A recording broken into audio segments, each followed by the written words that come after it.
इनके रोज़न को लग गया आज, गर्मी बहुत थी। कोई नहीं, अल्लाह ना करे मुझे रोज़ा तो नहीं लगता। हाँ रोज़ा नहीं लगा मगर हालत बुरी हो गई ना, मगर रोज़ा माशाल्लाह पूरे यार हैं।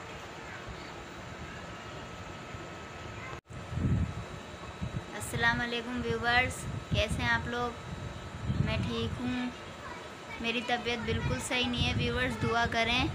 मेरी बहुत तबीयत ख़राब है, मेरी टांगों में बहुत ज़्यादा तकलीफ़ है, मुझसे चला नहीं जा रहा। आज भी मैं पूरा दिन खड़ी हुई थी, कहीं गई थी ज़रा अपनी दवाई के सिलसिले में। और आप लोग कैसे हैं? जोर से बोलो।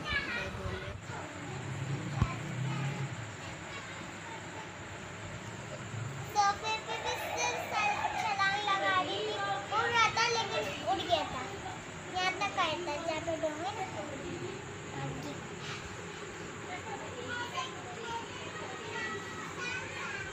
मुझे नहीं लगता।